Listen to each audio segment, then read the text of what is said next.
Hey guys, on the back of my last video, one thing that sprung to mind was that the benefit of being interested in reading and writing yourself is that you become good at being the third person, the observer. Let me explain.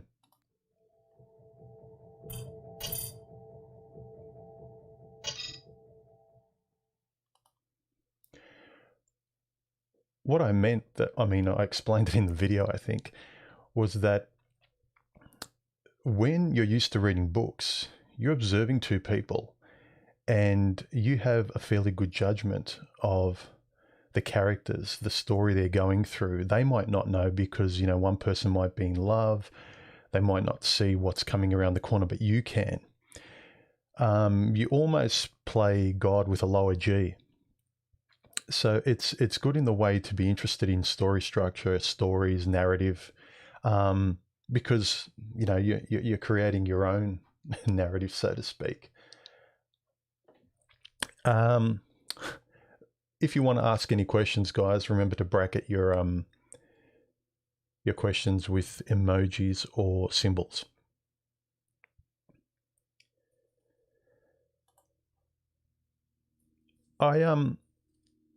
I know that there's a lot of times that people tell me to watch TV series, and they say, "Oh, human, you got to give it a chance. Just give it a chance." And I watch a few episodes, and over again, it's not for me. All it is drama and conflict. And I've noticed that a lot of people are into this. I'm actually not. And is it just me, or are a lot of people getting used to drama, whether it's online, trolling, TV series? I've even heard reviewers say that the problem with this movie and why it didn't do well was that, there was this 5-minute part in the movie, or a 10-minute part, where there was no conflict.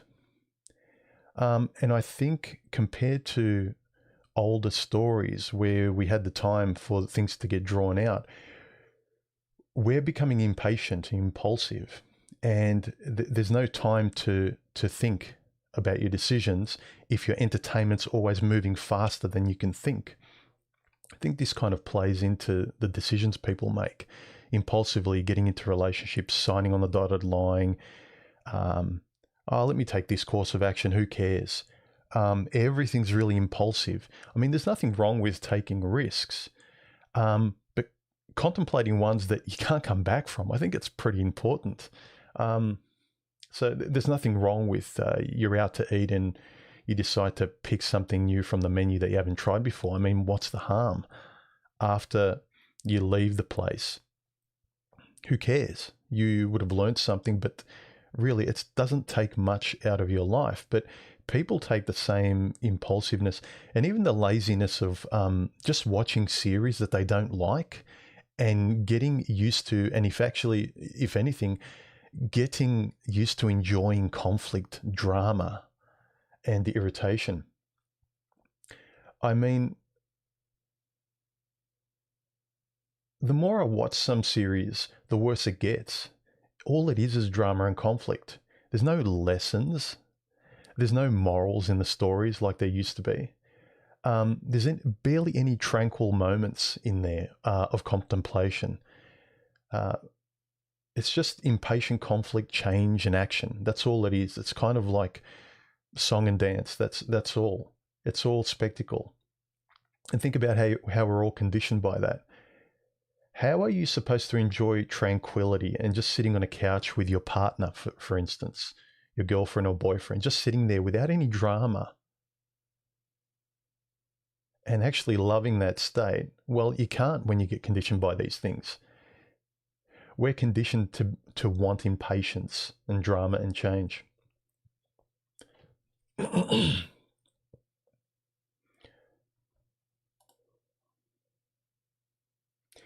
Human, is there any animal or Aussie couldn't hunt with his fist?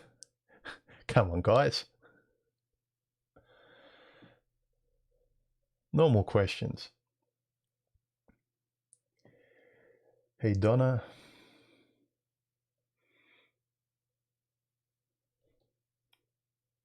I got coffee and tea this morning. I'm trying to limit myself to one coffee a day if I can help it, unless I'm really, really tired.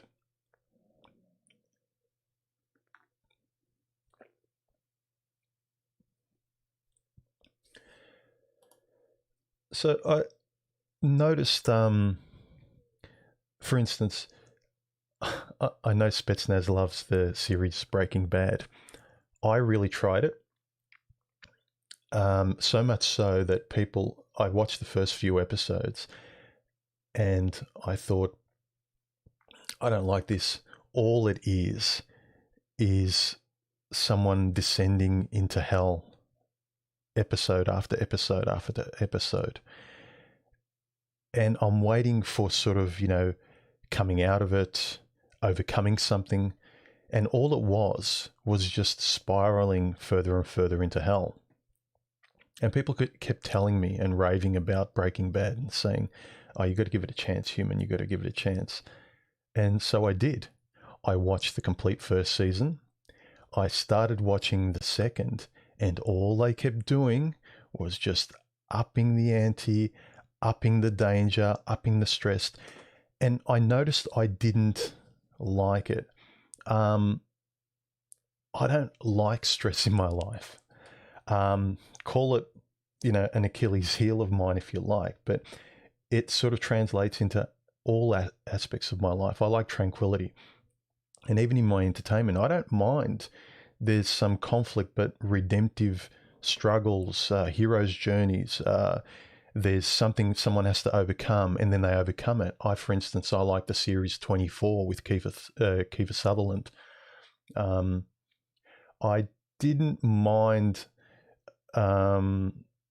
Game of Thrones, although I tried watching that series a few times before I struggled through, and I liked it by the end, but I didn't love it like everyone else did. The last episode was great, but it took a lot for me to trudge through it. And I would say, why do I need to? I mean, with literature, publishers will throw it away if you don't captivate someone in the first few pages. And now it's done by just action and conflict. It's not done by good writing, good story. It's done by hitting you over the head straight away, over and over and over again. And that's drama and that's conflict.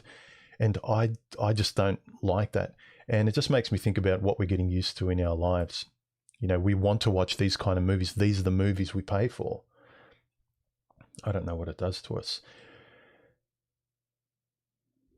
Human, don't you find that older books of all types, pre-1970s, are relaxing because you're not exposed to the current typical obsessions, and especially the gynocentric perspective? Yeah, exactly. They're very contemplative. They're very still. You're observing another person's life, and it's protracted. There's this journey from when they were younger. They evolved, they learned something, they matured. Now it's just bang, bang, bang. Cut scene, cut scene, cut scene. You don't observe time to feel what the person's feeling. You're told there's cut scenes. We go back in time, we go forward in time. We're always rushing forward and cutting back in time as a clever cinematic trick. Or it's kind of very odd. It's all effect.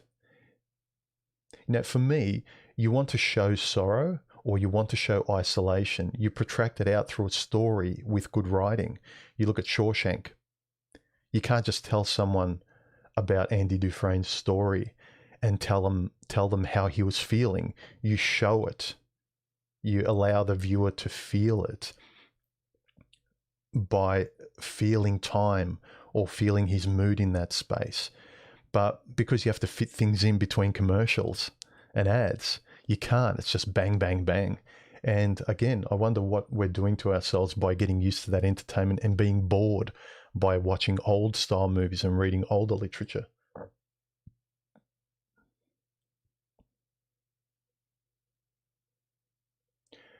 Donna, why are women who are interested in this stuff so shunned by others? I know that women are fairly competitive with each other. Women treat other women probably worse openly than they do men. Although now it's pretty open. But generally, there's basically no holds barred with women. They compete a lot with each other. But in terms of just out in society, one, who cares what other people think?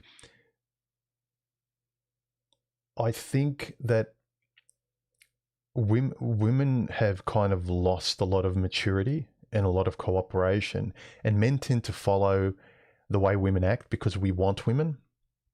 So if women are taking this right turn off the freeway, men follow whatever way women are. So if women get dumber and less noble, so do men, because we want to be with them.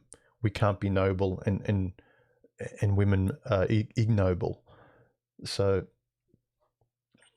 I think, and it intimidates people if you think and ask questions, you come off as more intelligent, more inquisitive, and you keep asking them questions that they don't know how to answer.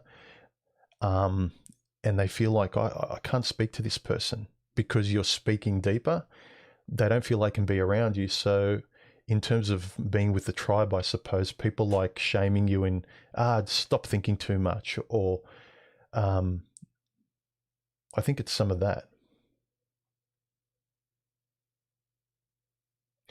How do you address working in an industry, healthcare, that's 90% women, and the double standards are unreal? I don't know, man. I used to work in the corporate environment where it was more and more female HR, political correctness. You can't say this, or if you say something, be careful how you say it. Meaning doesn't matter. It's how someone feels about your meaning. It got to be ridiculous. All the stuff that I rail against in my videos, I was living 80% of my week and I couldn't handle it anymore.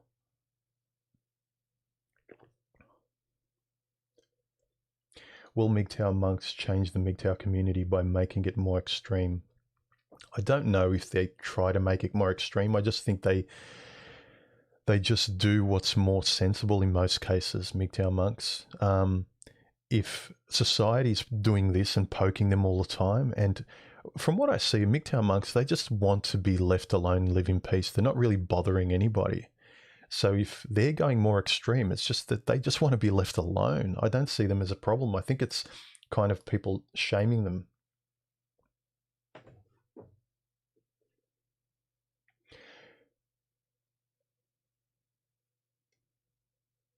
Do you think there will be an increase in, I can't say that word, turning your lights out, etc., and homelessness for women as they age out of their looks and male validation from social media and a paycheck from sites like Patreon? Maybe a little bit, but not generally. The human race will survive. Men will always want women more than the reverse. Women are the limiting factor in reproduction. Women are always the prize biologically.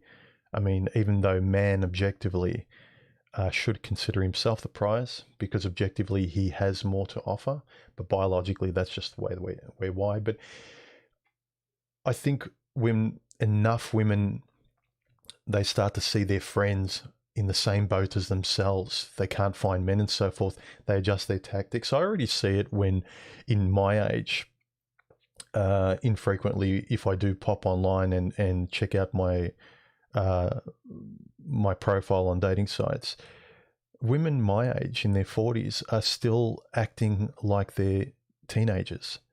They don't change in the way they operate in dating. They're a one-trick pony. Very few of them introspect. They're still in their 40s wanting finally to have a real relationship. They're tired of fooling around. They're looking for love finally. So they're just always in the same mode. I don't think they'll change simply because women find it almost impossible to feel guilt. And guilt is recognizing you did something wrong. Say you acted wrong in the past, you will reflect on that and say, I'm not doing that anymore. But if you constantly think that, what's wrong with all the men? You know, where are all the good men, which we keep seeing? Again, it's not about you. If men have to actually choose you, and men are choosing you less and less and less and less, and you're becoming invisible, no matter how much cleavage you show from your top-down photos on your profiles, no matter how much, leg you show, men don't care anymore. When you're not being chosen, it might not have to do with the market. It might have to do with the product. You reflect a bit. I mean, most men do. We're fairly invisible if we don't do something or change what we do.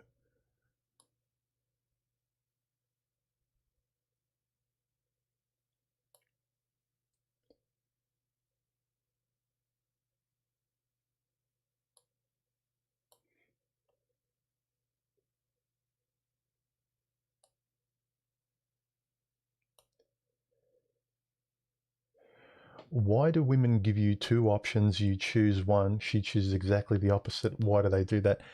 I do not know, Christopher. That was the bane of my existence in my last relationship. I could not stand it. She would literally ask me, do you want A or B? Doesn't matter what it was. It could be what she was deciding to wear before we went out, when we went out somewhere to order, do you want that muffin or that muffin? And I'd say, I think let's get that one. She'd say, no, I'm going to get the other one. I think we should get the other. And it got to the point where I said, don't ask me a question if you really don't care. Just tell me what you want me to say. It got that frustrating. I think it's just an assertion of individuality to the point of childishness. Like, you've got a reflex to be no, like a child, no matter what you say. I've got relatives like that too. You say the sky is blue and they'll say no. Sometimes it's orange at sunset. It's like, oh, all right. Jeez.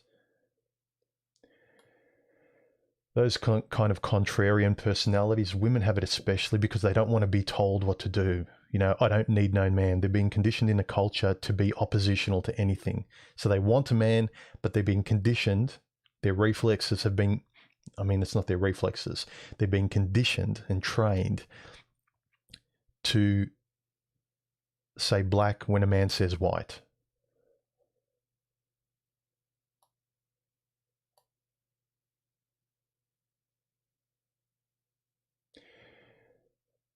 Garuda Ghost, human, not every MGTOW is red pilled and not every red pill is MGTOW. You agree with me on that? Yep. I don't even care about the acronyms anymore. I haven't labeled myself a MGTOW or anything for a while because it's just too ridiculous. You want to know my opinion about something? Ask me. I'll tell you. That's all it is. I know I'm human. That's it. I'm not a MGTOW. I'm not a red pill. I'm not anything like that. It might be useful to kind of describe when I talk about red pill and so forth. We kind of know what we're talking about, like seeing the world as it is and being honest without political correctness, being unplugged, all that kind of stuff, references to movies like The Matrix, just basically being honest and sweeping away all the BS.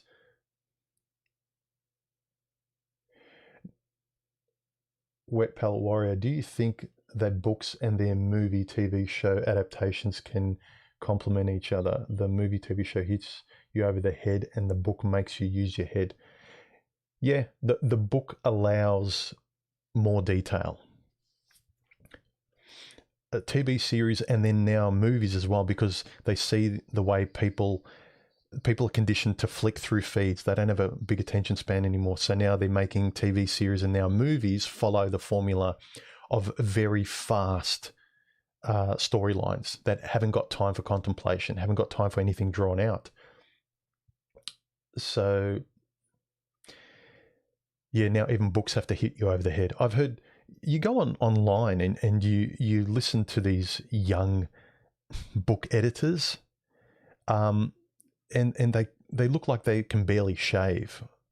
They haven't had a cold shower, and the women still haven't had any of their eggs decline, and they're somehow experts and editors and publishers, and they're telling you that the story has to hit you over the head straight away or they're tossing it in the bin. Well, I kind of think that has a lot to do also with the lack of actual people being able to write properly and think properly and being able have a good style in terms of grammar and how they write. So they have to sort of rely on a lot of song and dance and turning the volume up. There's not much good writing out there. So yeah, I think books are starting to suffer and stories are starting to suffer because they're being led by the experts telling you that everything needs to hit you over the head every minute and you can't let the viewer rest. You have to keep the viewer always on the edge of their seat in heightened anxiety. Again, imagine we're getting used to this. We're getting used to flicking. We don't have attention spans. We're living a life of neuroticism, like anxiety and neuroticism from when we're born to when we die, because somehow that's the life to live. That's experiencing life. You know, who cares that you need to take tablets to calm your nerves and your cortisol levels are rising and your testosterone's going down? But yeah, who cares?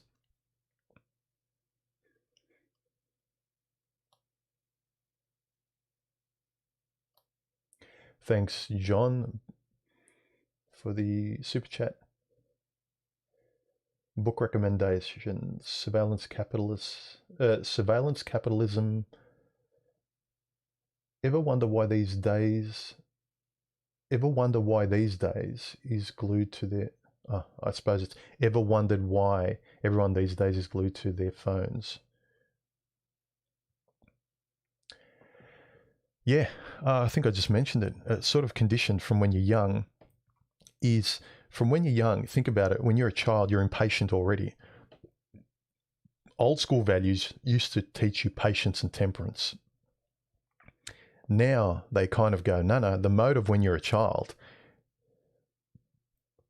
we we just put grown-up clothing on it. We just make you learn to speak maybe a little better and give you a license later on, but you don't develop as maturely and as intelligently as we once did. You don't try. So from when you're young, you've got a screen, you're already impatient, and you're trained to just continue that mechanism of impatience.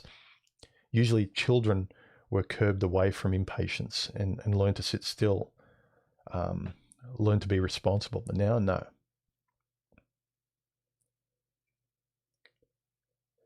What did I think of the film Joker by Armored Ghost? I didn't like it. Didn't like it at all. I thought it was overhyped. I like what it was trying to do, but it again hit me over the head. It was overdone, and I know a lot of people tell me, human, but that was the point. They really wanted to show blah blah blah. It's like someone who's used to sort of and I'm not being snobbish, movies where there's a lot between the lines, where you needed to see the subtext. It was so over the top. It was kind of condescending in terms of, is this really the height of audiences these days, that they need to be bashed over the head with a sledgehammer in terms of meaning? I know what it was trying to say, but it did it with a sledgehammer. Whereas previous stories and movies and novels, they did it with a scalpel. They did it with music, to use a metaphor. Now it's just all done with a hammer, and that's all anyone likes and loves. Didn't like it. I gave it a thumbs down. And I'm a comic book fan. I was really hoping it would be more mature, like the Dark Knight series by Christopher Nolan. I thought it would be something different, but more mature. This looked mature visually, but it was completely childish to me. My opinion.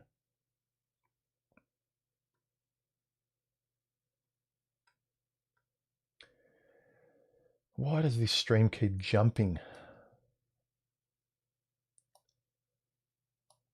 Okay.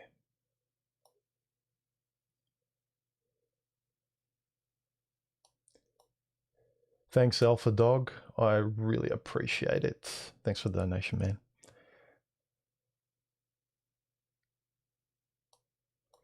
Thanks, Chris. Why did the man cross the road? To get some peace and quiet. I've crossed the road a few times. The wrong choice. How's it going, human? Good, man. How are you?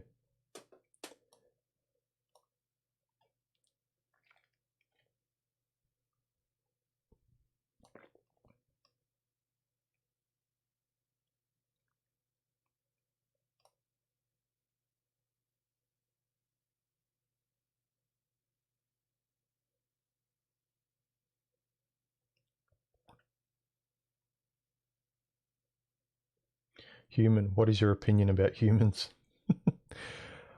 I am becoming more misanthropic as the years go on, and I don't think people, my generations before me, my father and grandfather, they always go, the older people like are grumpy old men. I think that if you're older now, you have every justification to be sort of grumpy and disappointed with generations. I have sympathy for the generations beneath me, but just the way the world acts, I'm very misanthropic these days.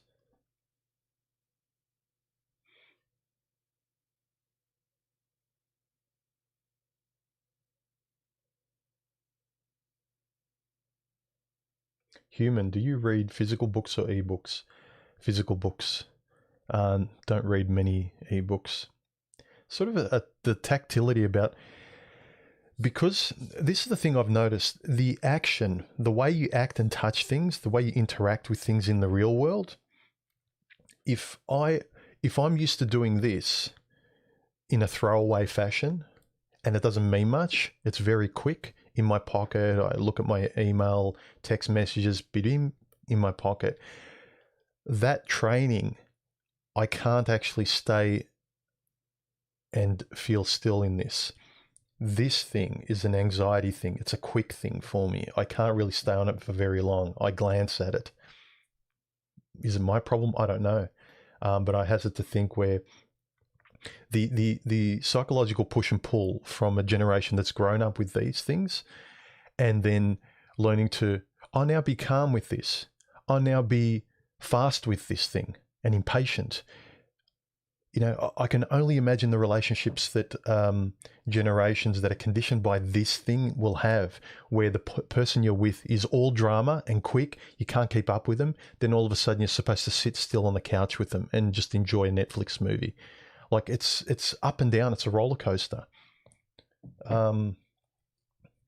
Real books. Yeah, real books have a smell and a tactility. You can write on the margins. That you really sort of love books and keep them on your shelf, and they're quiet. They're very, very quiet objects. This is not a quiet object.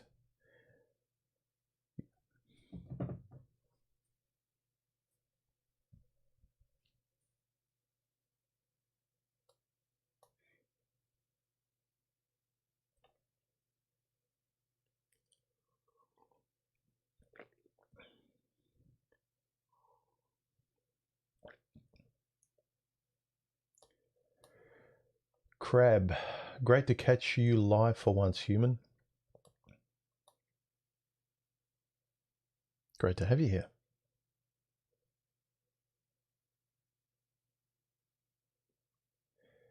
Pete, have you ever read Schopenhauer? A little bit, yeah. I like him. Carl, do you think the rise of popularity of TikTok is due to people's shorter attention spans and need for entertainment, no matter how stupid? Yep.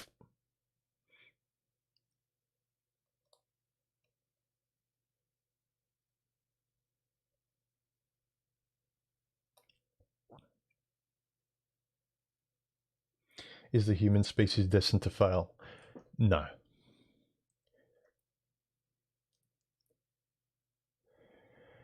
Western society is very atomized and divided. What do you see lies ahead? I just see a globe of atomized, like a big ant farm.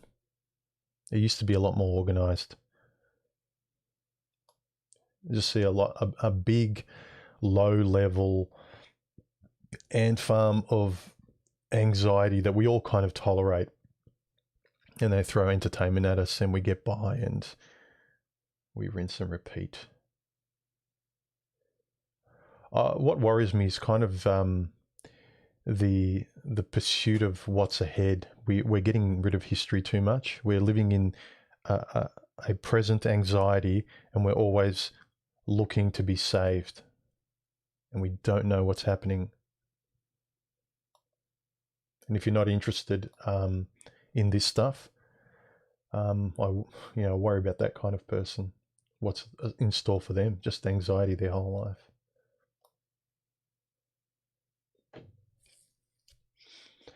Alpha Dog, honestly, that's why I'm not afraid to go when my time comes. I'm tired of worrying. Yeah, I think a lot of people are tired of the anxiety of the world. What is the best SLR camera? Oh, Pete, a man after my own heart, talking about gear. Heard the Nikon P90 is nice. Yeah, I learnt that if I kind of keep swapping gear all the time. I never stop, and you don't actually make content. Your focus is on a better polish, a newer, a newer resolution, a better color depth, higher specs, so forth. So, for instance, I keep coming back to this, my GH5, and it's a few years old, and I've got the Canon EOS R, which is great, but there's just something about the film look of this. I mean, I've actually I've probably overdone the saturation on this. Let me put it down a little bit. That's probably better. But I think this camera is wonderful, and it's clear. It still blurs the background out a little bit, but yeah, don't get me started on gear, man.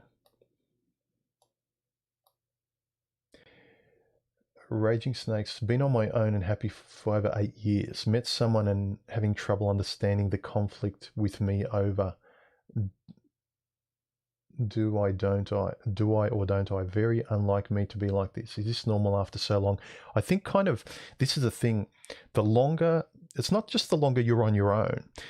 You get conditioned by being in the same state over and over again. That's why we can't look at someone like, I've got friends who are happily married, but they've been married since they were in their early 20s, and they've been cooked in that oven, and they're happy and content. Yeah, they're frustrated about their jobs and they don't get enough sleep and all that, but they wouldn't have it any other way.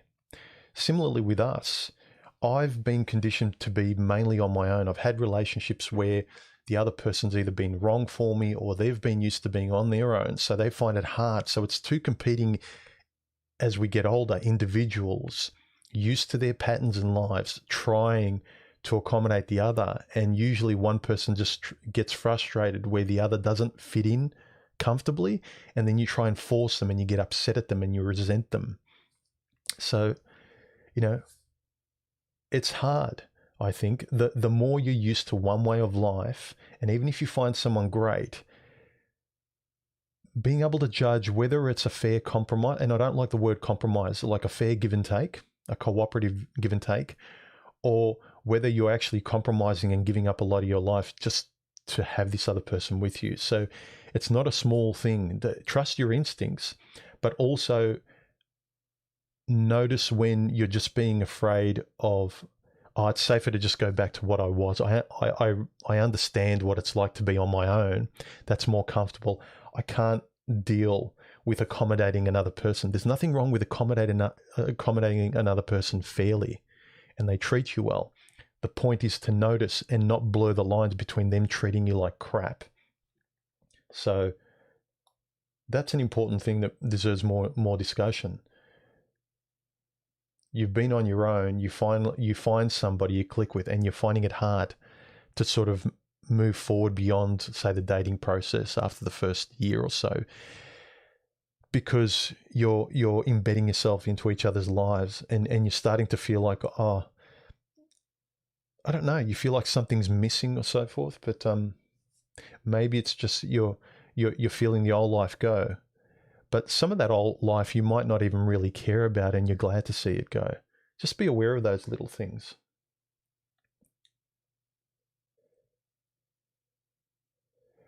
What do you think about this quote I heard the other day? We must suffer in order to fully understand our worth. I think there's a lot of wisdom in those kind of contents. Also, similar sayings like the greater the risk, the greater the reward. It doesn't mean you need to be reckless and jump off out of a plane without a parachute in terms of like getting married to a stripper or something. But if you just do the safest thing that everyone can do with their blindfold, that a child can do, you will get the rewards of that. It's just a dull life. And I'm not saying to take stupid risks like walking across a freeway blindfolded. I'm just saying the greater the risk, the greater the reward. The more you're yourself, you have the courage to be you, speak up for yourself, the greater the rewards. Don't be passive about your life. Travis, any possibilities that you will have a channel on BitChute or another platform? I do have a channel on BitChute. It's in the links.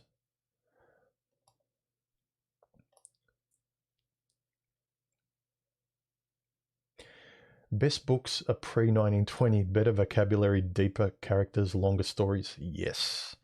It always amazes me, like how clear and poetic and sharp their sentences one after another are. There's like hardly any fat. When you read stories from older generations, I mean, I'm not talking Shakespeare. I find that hard to read. I think that's kind of overrated, but I realize it's literature, but it's not for me.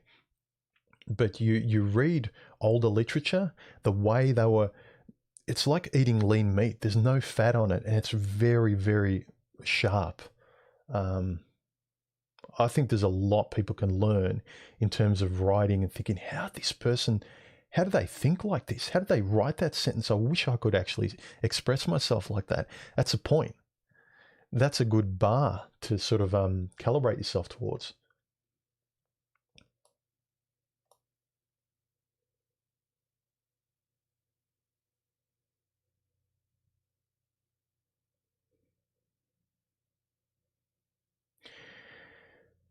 Garuda Ghost, human, the red pill is just an acronym for knowledge and awareness, and MGTOW is just an acronym for a certain life. Yeah, it's a hashtag for me. It's a library. It's a place to sort of know that the guy you're speaking to is not politically correct. He's honest. He's not going to get offended. He's tired of the rubbish out there where you can't speak certain things. You're censored, patriarchy, all that bullshit. You know, basically you can speak honestly without offending anyone just by simply having an idea that's different. Thanks, Alpha Dog. How's your friend doing in regard to his wedding? I may be catching up with him tomorrow. I'm not sure. I haven't talked to him since. I've messaged him. He seems like he's fine. I'll let you know if he pulls a trigger. It's probably likely, unfortunately. How do I like my eggs, Almond Ghost? I'm not going to say fertilized because I don't. Usually scrambled. Scrambled with chili, or just scrambled with some herbs.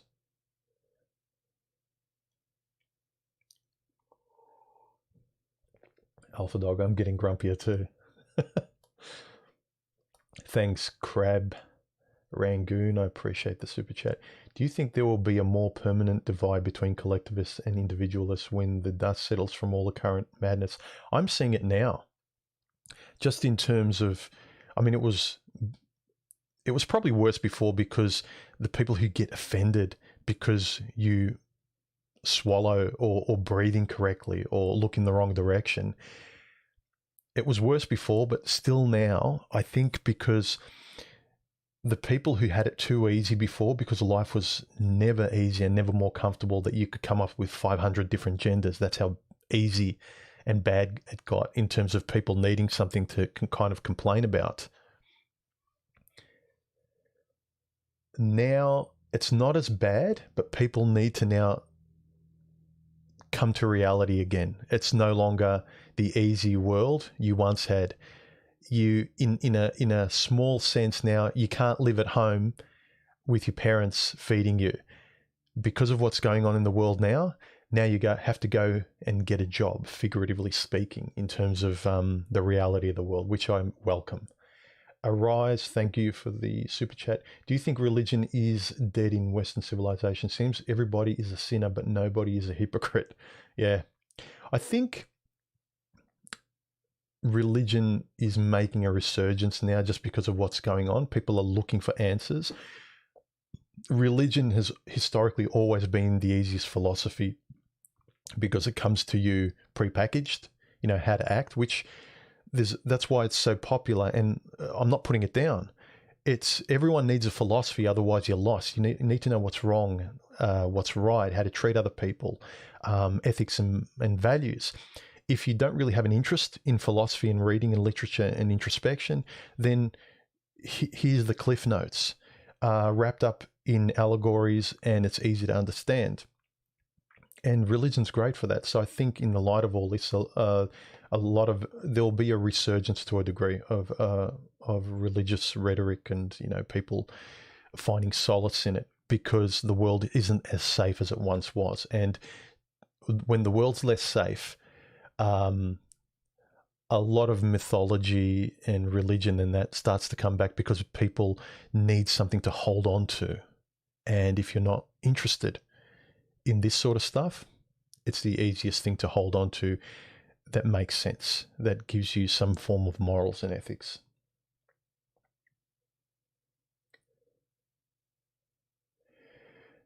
Alpha, have I read the Bhagavad Gita? I can't even pronounce that. And the Bible. What is your opinion of those books? I haven't. The former, the latter, the Bible, I've read portions, not the whole thing from cover to cover.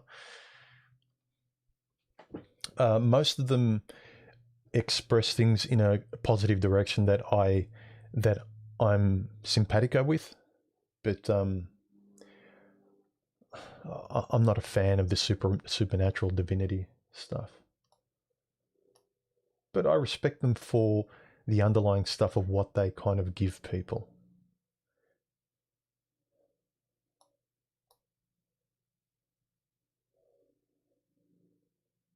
What is your position to computer models that demonstrate a maximum Homo sapien population of 9 billion? Could we be getting a glimpse of some of the limiting? I have no idea, man. Don't know. Sorry.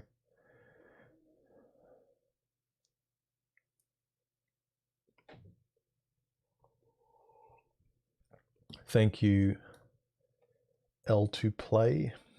I appreciate it, man.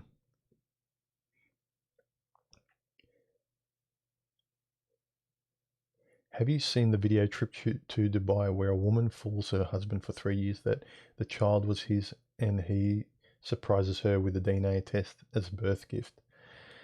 No, but I've seen a few videos like that where a guy's been infertile or he had a vasectomy and the woman says, I'm pregnant. We're having a baby. No, you're having a baby.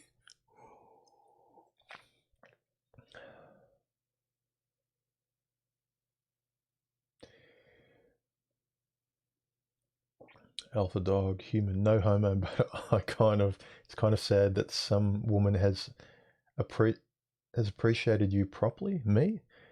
You're well-spoken, intelligent, and have a community of men following you. Thanks, but I've had some good relationships. Don't feel sorry for me. They just haven't worked out. Travis, if you had a choice to live 100 years ago versus the current era, which would you choose? I find this to be difficult, as the evidences of today may not be worth additional alienation. Probably, if pushed, I'd still live today. Life was just so much more dangerous in the past. If I'm being objective in terms of the kind of people, sanity, level-headedness, the past. But if I have to choose one, I'd live in the present. What do you do to stay in shape and how often? I have a gym at work, but I only work part-time. But aside from that, even if I didn't have a gym at work, I have weights at home, and I have one of those, what are those Chuck Norris cable machines, Total Gyms. So I have them in my lounge room. So there's no excuse not to stay in shape. I always try and fit in a 10 to 15 minute workout while I'm cooking dinner in the morning before I go to work. So it's always there. And so there's never the excuse of, I have to get my bag ready, I have to block out 2 hours and go to the gym, come back, have a shower. Make it as easy as possible. Make working out, so you can't avoid it, make it as easy as washing the dishes or washing your clothes. Make it as easy as that, then it's easy. And then go for a walk. You don't have to go for a run. So I try and make it as easy as possible. And I work out almost every day. I don't go more than, I don't miss more than a day of actually doing a 15-minute workout or going at least for a half an hour to 50-minute walk or jog. Just because I make it easy. I don't make it stressful. Don't stress yourself out about having to lift the world on your shoulder in terms of being fit or creating content or doing anything in life. Just step in that direction and do it at the pace you want. I know some people have the mentality of, well, if I can't do it at the highest level, I'm not going to bother. Well, you're hamstringing yourself as well. That's the way I see it. Because if you do it a little bit, you could actually get an appetite for it and do it more and more.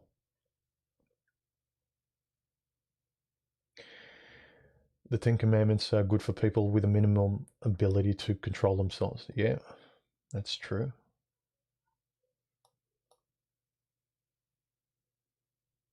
Human, do you think that most people in this world are living in their own matrix within the matrix? Possibly. Yeah, Inception.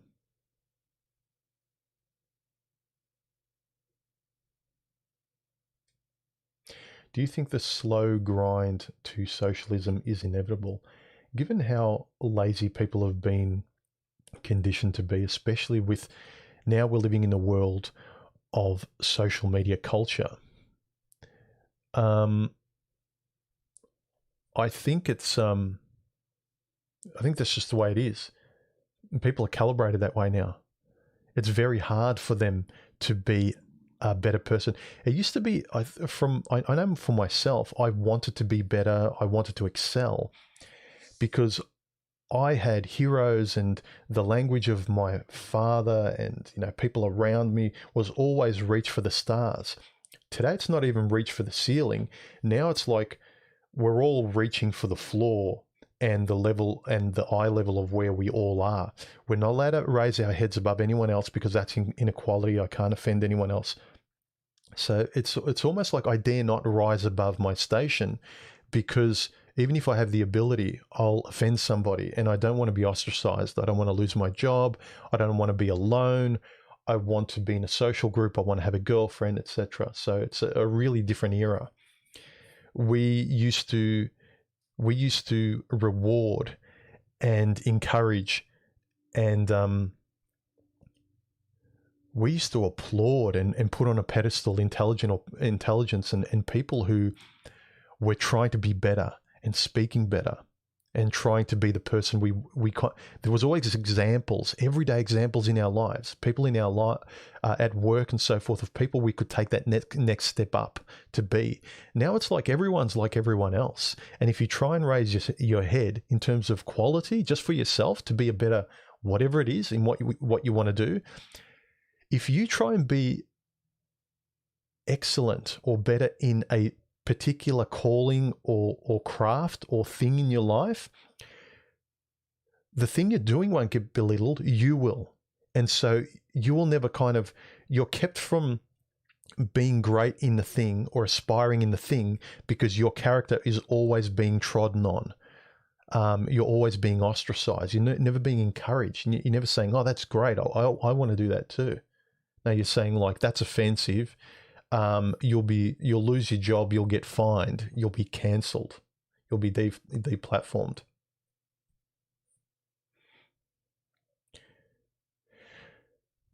Wet Palette Warrior. Today, are people too focused on shaping the future instead of learning from the past? And is history neglected? Yes, very much. Everyone's future focused, very, very much so today, I think, more than they should be. People think they're being responsible because, I'm responsibly planning for the future. I'm always talking about, but what about the children? Or what about tomorrow? What will the world be like in 5 years? But people's lives now are a shambles. They can't speak properly. Their lives aren't organized. Their health isn't good. They don't do anything to organize their present, which will actually be their future. So if you don't make now good, the future is just going to be more of now, or given the trend of today's laziness, the laziness of your now, that'll just keep going down. That'll be your future. You can't expect to be lazy and then somehow the lottery will fall out of the sky. If all of us are lazy and unethical and undisciplined, then you'll get more of that in the future. And sort of, it's a future focused of winning the lottery in some way. It's just really, it's hopeless. It's historically not a very male thing to do at all. You're supposed to aspire and be a better person as a guy. Women want a bouquet of flowers, of a reward given to them, just handed to them. Don't rely on the lottery as a man. Armored Ghost, has anyone ever called you a Chad in real life? Me, a Chad? I think I'm average. I do okay with what I have. But I'm not a Chad. Far from it.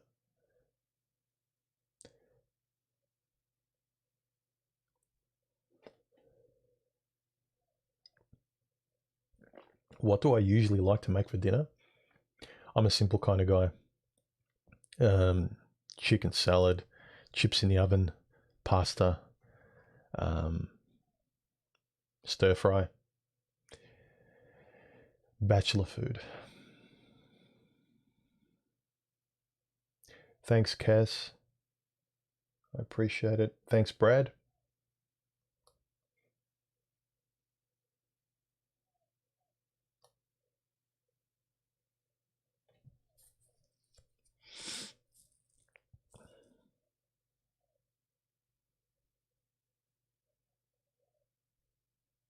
Remember, guys, put symbols or emojis before your questions, just so I can kind of see them visually on the stream. Otherwise, it's just a whole bunch of comments. It's hard to focus in.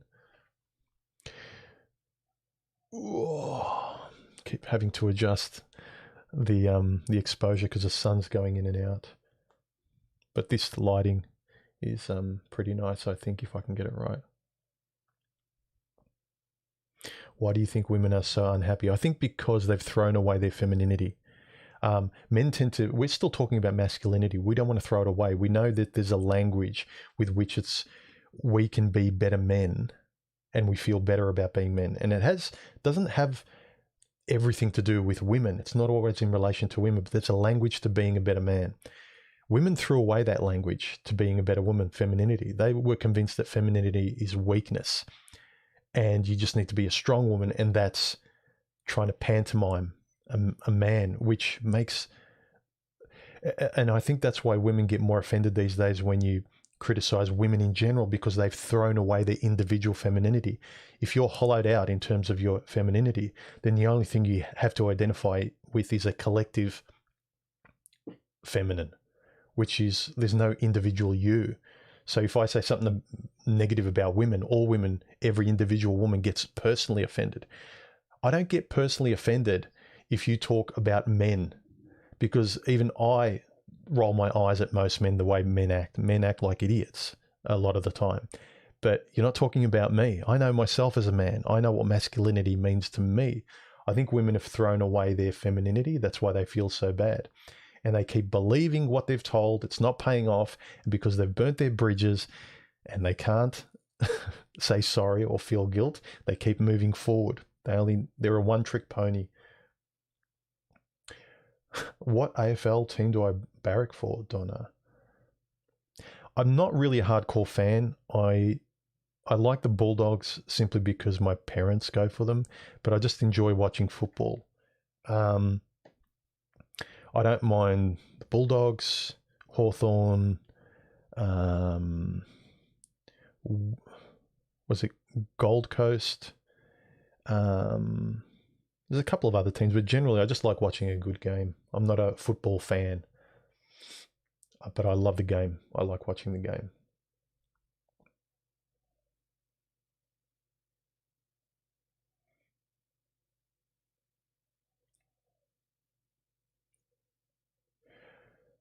Human, what are your favorite symbols and emojis?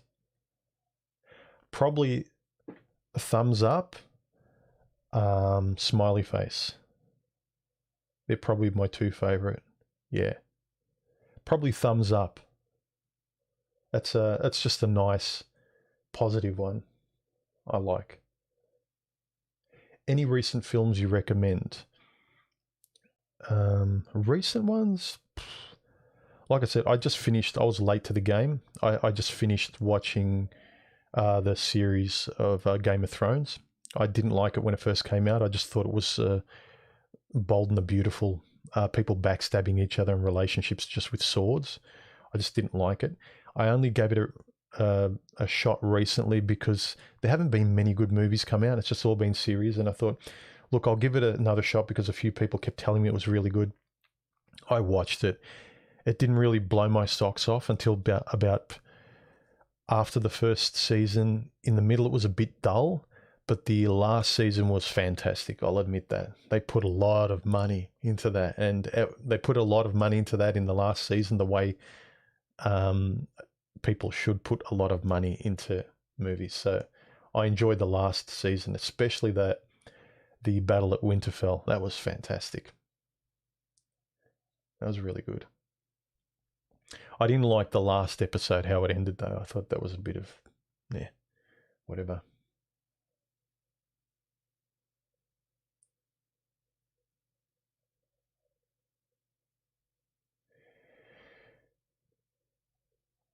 Brad, be here now. Yes. Carl, do you think men's aspirations have fallen due to the risk of marriage and high cost of raising a family? Definitely. I think they have. I never wanted marriage and children, but after a while as well, I was on the autopilot of that. Our biology is actually programmed to do that, whether we want it or not. I actually just came to the realization in midlife, I'm going, I don't even want these things. Why am I running on that software? And it took a lot of prefrontal this to kind of really dislodge. So I can't imagine how hard it must be for someone who's actually reproductively motivated.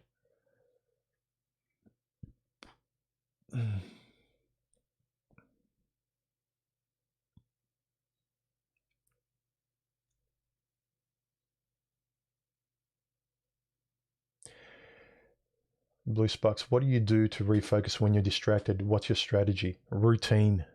Do something, even small. You don't have to do it in an excellent way. Take a step. Too lazy to do a workout? Go for a walk. Too lazy to write? Tell yourself you just sit down for 5 minutes and give yourself permission to leave after 5 minutes. At least make an effort, then you're off the hook. You at least tried. But if you don't try, you'll feel worse about yourself.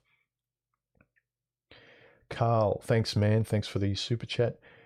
Your video, she can't love you like that, is one of the best take on female nature and hypergamy solipsism I've ever seen. Even better than TFM's take. I don't know about that.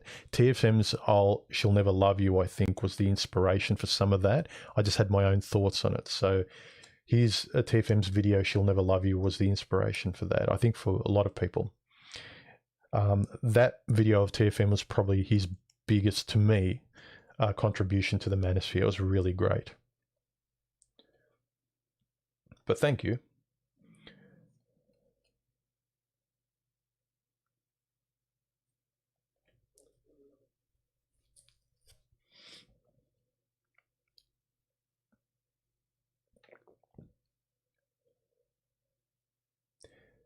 Alpha Dog, I'm kind of sad the new Thor film will be a romance. Oh, really? Thanks for telling me. I won't be watching it. I didn't like the last one and how the Marvel thing has been going. It's become very slapstick and very romancy, and basically, I know they're comic book movies, but comic book movies you can give people something different, like The Dark Knight. And a lot of older comic book fans like mature stories too, but now they're just making movies for children. Fine. I won't be watching them though. Kurt Russell is an underappreciated actor. Escape from New York is a good film. It was yeah, it was good. I liked Kurt Russell. I respect him. He's a real dude. The Walking Dead turned into a soap opera. Yes, that was another one. I enjoyed the first couple of episodes, and then by the time they got to that prison, it was like, enough of this. This is stupid. They're just phoning it in because they want the series to just keep generating money.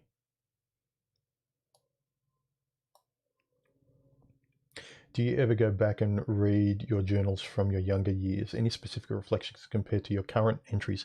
Yes. I'm always surprised at how I was thinking. I mean, some of the comments in my older journals when I read them is like, I'll laugh and I'll say I was naive, but I actually admire sometimes the courage and the energy I had. I'm actually a lot calmer now than I used to be.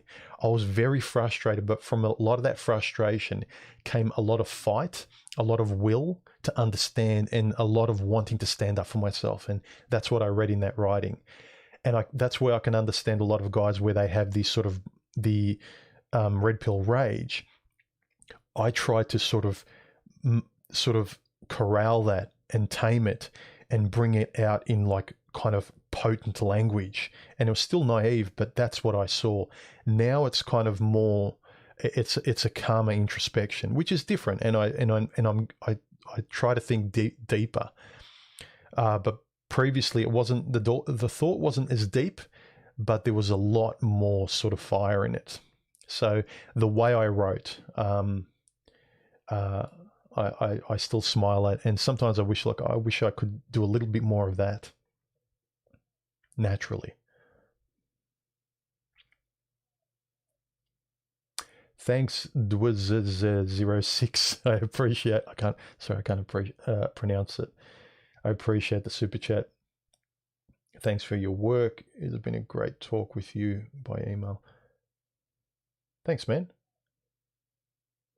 I can't. Have I been talking to you by email? Sorry, I can't remember. Is it the same name though? It's probably under a different name. I'm not sure. Sorry if I'm absent-minded, but thank you. Thanks, Sydney. I appreciate it, man. Hope you're well too.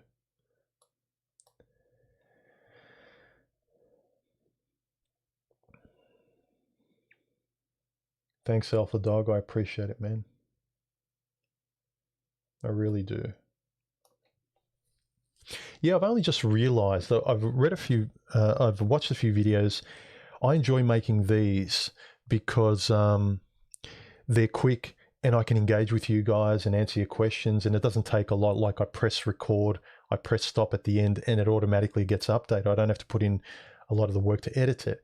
But at the same time, I know YouTube, they really don't promote live chats because it's too unpredictable to put ads in this kind of, they don't know what people are going to say. It's too ephemeral. It goes in all different directions. Whereas a specific video, if it's on a specific topic with a specific title, they can direct ads to it. So streams aren't that ad friendly. So the more streams I make, I've noticed that my subs have been going down. So the more content I make, the more subs I lose. And I keep getting throttled and not recommended, but I enjoy doing these. So for me, it's more important to sort of connect with you guys, bring out content, and answer some of your questions. Armored Ghost, what are some of the darkest films and books you can think of? Poof. I'm not a massive fan of dark books. One book that was kind of dark but very informative to me, and I love the way it was written, was Jim Goad's Shit Test. Have a read of that. That's a great book. He's a great writer too. Read anything by Jim Goad or Jim Goad. I can't remember. I don't know how you pronounce it.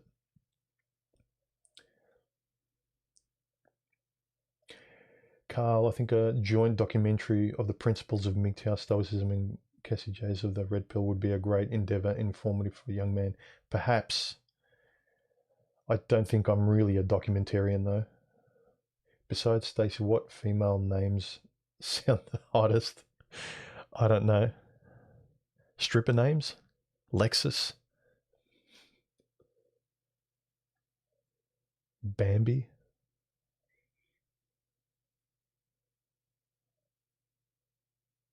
Have you listened to any of David Goggins' stuff? I have. Alpha Dog. He's a bit too alpha for me. A bit too chatty.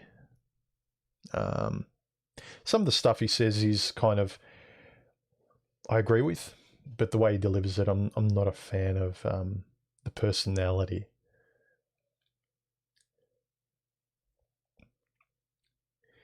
I don't know with him if it's if that's really his personality, or if he's just gotten so used to putting on a lion suit. I don't know, but just not my cup of tea.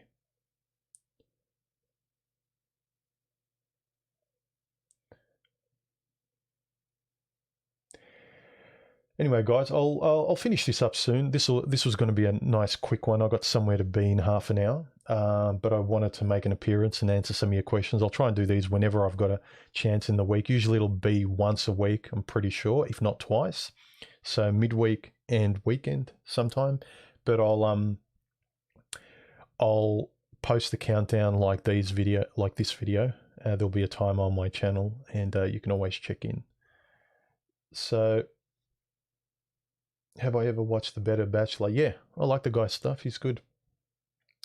So, anyway, guys, let's call it a day, and I'll talk to you soon. Bye.